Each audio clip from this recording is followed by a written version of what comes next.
When you've spent most of your life trying to believe the right things and toe the line, it can feel like a relief to come out as an atheist.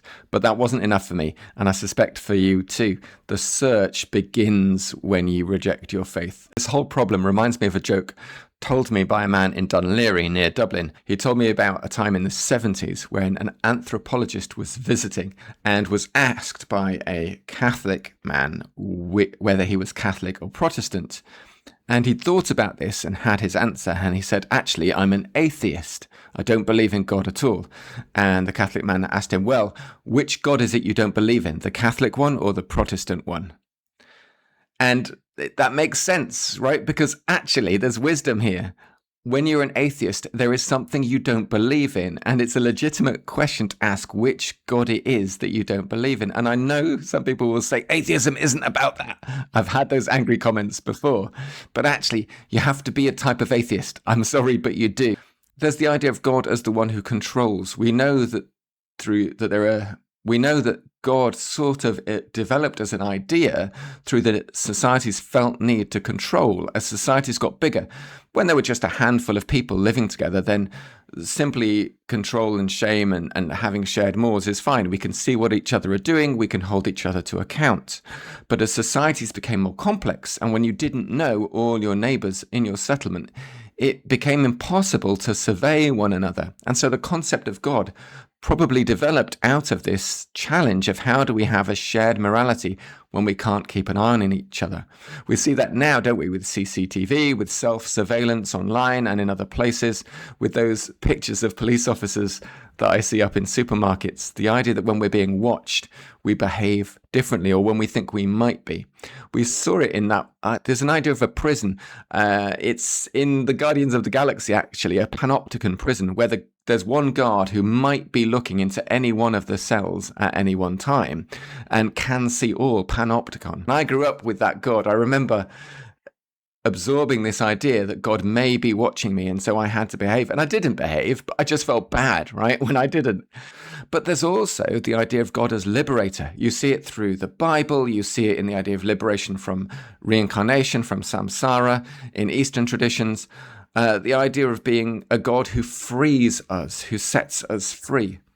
But that can be a passive God, and it can be a violent God, and it's still God is the agent. And it's a God who, to be honest, we don't know whether it exists or not. I don't see much evidence of liberation. I only see it really in the stories and occasionally in struggles, but I see in those struggles human agency and luck. I can't see a lot of evidence that God comes down in a mighty cloud. It's there in the stories, but it's not there in my life. So I'm happy to be the sort of atheist that doesn't believe in a God who's going to liberate me.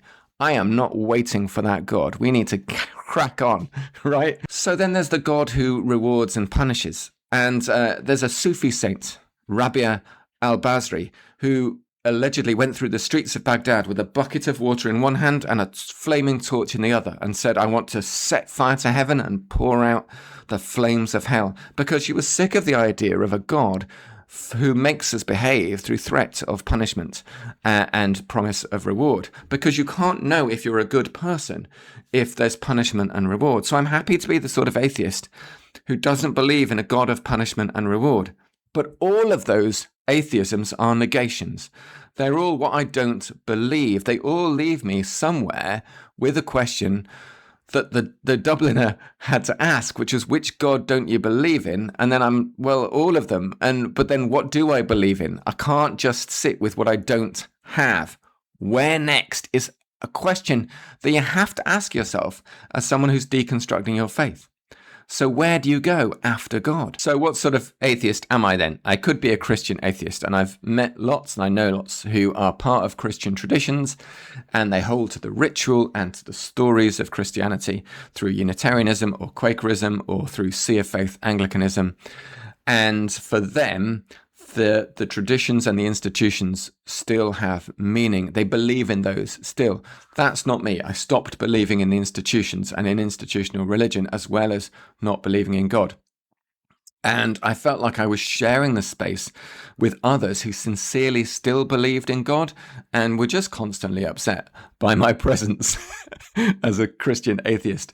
And I found that unnecessarily exhausting. And I know for some people through the comments, some people, they've found a home amongst other Christian atheists. And I am genuinely, authentically happy for you if that's your space. And it's a space I like to visit. And you are my people, I think. But not where I want to be, right? Christian atheism, for me, feels too much like I'm having my cake and eating it as well. And so I want to be somewhere where the atheism is integral to the religious tradition and not a reinvention of it. So there's that kind of Christian atheism. I don't want that. Then there's the humanist atheist, for whom the question is, how can we be good when there isn't a God? Which is a good question, because God tells you what is right and wrong, the Ten Commandments, the Beatitudes. God is the final arbiter of morality for people who believe in God. So if you don't believe in God, you are challenged by the theists. Well, then how do you know how to be good? Darwin was an abolitionist. Part of his motivation for the origin of species was to counter arguments for slavery. Like, that's why he did it. He had a moral drive for his evolutionary theory, but other people took it and used it to promote slavery, to promote racism and colonialism. There is something of evolutionary advantage to goodness and kindness, which is great. But there's plenty of eugenicism within the evolution movement, people who are using the evolution argument to say that we are different races, that we have some people with a genetic advantage over others. Racism, basically, white supremacism, it exists within the so-called objective atheist evolution movement. It's been there all along. And so evolution on its own is not enough of a way to guard ourselves against some fairly horrible ideas.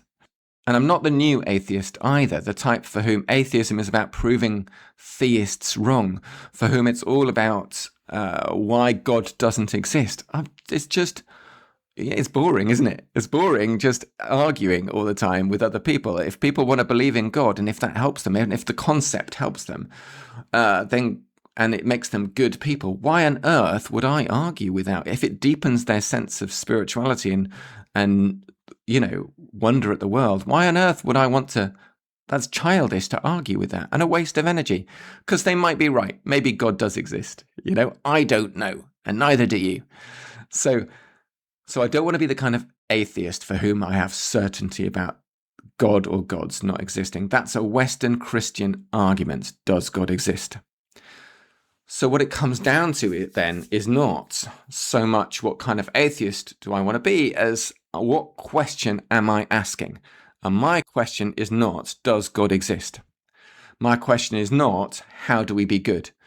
My question, I think, and it's been my question my whole life, is how do we alleviate suffering for ourselves and for one another and all of life?